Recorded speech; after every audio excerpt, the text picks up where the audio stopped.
So this is hopefully going to be a quick video. It's after midnight and I have to get some sleep.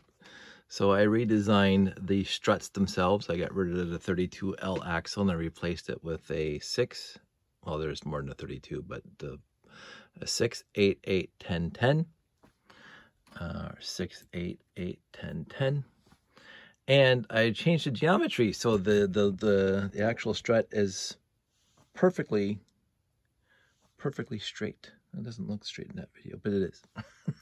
I found out that if I moved this thing a stud back this way, and I can just show you in the light here, put that little bit of an end on it, that thing holds up perfectly.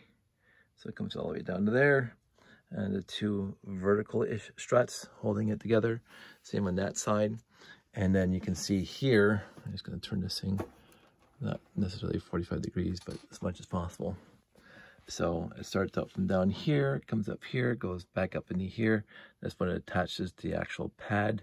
When it's attached, and this goes right on the bottom like it does right there.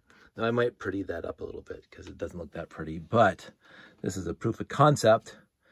And it has to be removable, including this piece, because again, the pads will not fit into the the boxes down here if this piece is on the bottom of the pad. So this whole strut thing will probably come off, so it looks just like this between shows, and we'll just stuff this into a box somewhere. So yeah, I'm actually very, very happy with that. It's also not too many times that I actually look at the back of this thing and you can see where all the wires are coming out of this thing. This is the back left-hand corner. This is the front here because it's got my Life Lights brick on it because, again, I support Rob Hendricks as much as possible. But the back, this is the back piece, and this is where all the wires, and all the wires are hid because, of course, the 4x4 blue, trans blue elevator shafts are hiding the wires when it's actually set up. And you can see the soldered ends I put on here. So this connects it to the next piece that's basically just goes through the monorail station, the monorail level. This comes up from the big four buildings that hold up the entire infrastructure. So that connects into there, and then these things just get stuffed into the monorail level to hide them. And then the wires themselves are hidden because the blue 4x4 trans blue elevators in front of that. So you don't see the wires, but you can see the wire right there. So it's kind of not hidden in here. Then it comes up through this blue, trans blue. And it comes out the top here. And as I mentioned, the top, it's got a little bit of a spaghetti factory in there, which you can't see from the outside because it's on this, right behind this blue thing here.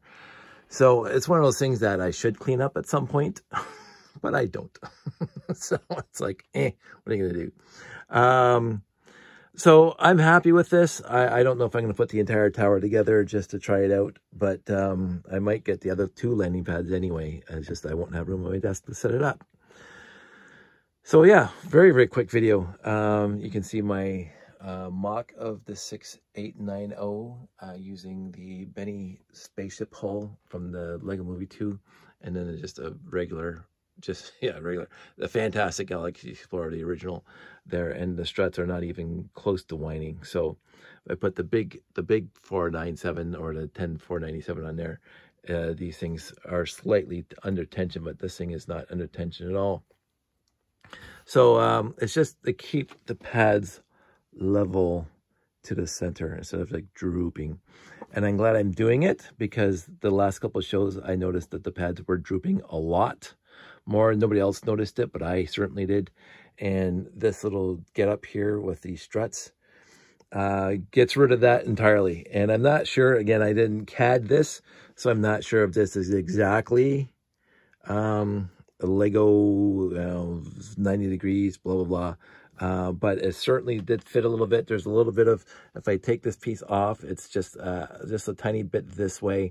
So when it clicks into the studs, it pushes the pad up, which is exactly what I wanted it. It's not under terrible tension. It's not under, I can move it around a little bit. There's not a lot of force this way. When it was the long 32 in here, and you see it bend, I had to push this thing back a lot before I could lock it into the studs. So this, I think, is a lot better, and I think it's a lot nicer, and it's a lot prettier. The one thing that's a little bit of a deficiency is I remember that I have lights. I think it's on this side. I have lights here and one on that side that shine down to the monorail deck, so you can see the minifigs waiting for the monorail, and that light would definitely light up these guys.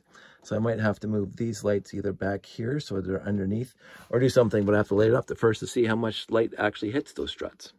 But I don't want the struts to be consciously seen, that they're supposed to be in the background. And you know, right now when you go far back, you say, oh, I don't really notice the struts because of the wonderful diamond and the landing pads and blah blah blah. But if the light's shining on it in the dark, you're gonna see them. So I will see what I can do about that.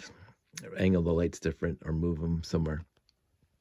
But in the end, let me get out of my chair and you can like see the whole thing all set up like that. Let me get my chair out of the way.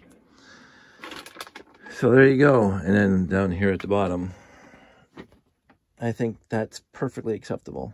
Those struts, they kind of just, they're there, but they're not obtrusive as the word I'm looking for. And then it's gonna like go like here, and I'm gonna end the video at 6 minutes. I hope everybody's doing well. Take care of yourselves. I'll talk to you soon.